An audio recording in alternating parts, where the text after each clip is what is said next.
মায়ের হেসেলে সবাইকে স্বাগত। আজকে আমাদের রেসিপি পালং পনির পরোটা। তার জন্য 500 গ্রাম পালং শাক নিয়েছি।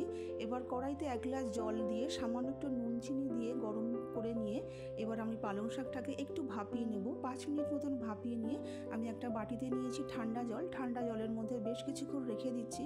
একটু ঠান্ডা হয়ে গেলে মিক্সি জারের মধ্যে পালং শাকটাকে দিয়ে সামান্য ধনেপাতা, 2টো কাঁচা লঙ্কা, 1 ইঞ্চি আদা দিয়ে খুব মসৃণ করে একটু বেটে নিচ্ছি। 1 কিলো ময়দা নিয়েছি। এই পালং শাকের পেস্টটাকে দিয়েই ময়দাটাকে খুব ভালো করে মেখে নিচ্ছি। প্রয়োজন হলে অল্প অল্প করে জল দিয়ে খুব একটা সুন্দর ডো মেখে নিতে হবে। শক্তও নয় নরমও নয়, এরকম ডোটা মেখে নিয়েছি। ওপরে 1 চামচ সাদা তেল গুলিয়ে বেশ কিছুক্ষণ একটু রেস্টে রেখে দিচ্ছি। 200 গ্রাম পনির নিয়েছি।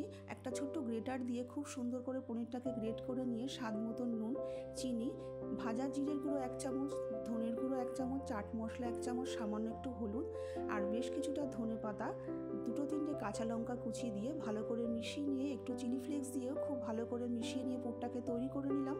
এবার ময়দাটাকে থেকে একটুখানি ডলে নিয়ে এবার এখান থেকে আমি একটু বড় বড় করে লেচি তৈরি করে নেব। সমস্ত ময়দা থেকে লেচিটাকে তৈরি করে নিয়ে হাতের সাহায্যে একটু গোল শেপ দিয়ে নিয়ে তারপর একটু এইভাবে বাটির শেপ দিয়ে নেব। বাটির শেপ দিয়ে এইভাবে চামচ করে 1 চামচ পুর দিয়ে ভালো করে মুখটাকে বন্ধ করে দিয়ে একটু গোল শেপ দিয়ে নিচ্ছি। এবার একটা রুটি বেলনির মধ্যে সামান্য একটু তেল দিয়ে ওখান থেকে লেচি নিয়ে এইভাবে হাত দিয়ে একটুখানি স্পেস করে নিয়ে তারপরে আমি বেলে নিচ্ছি। একটু পাতলা করে বেলে নিতে হবে, খুব মোটা করে বেললে হবে না। একটু পাতলা করে বেলে নিয়ে আমি চাটুর মধ্যে দিয়ে দিচ্ছি।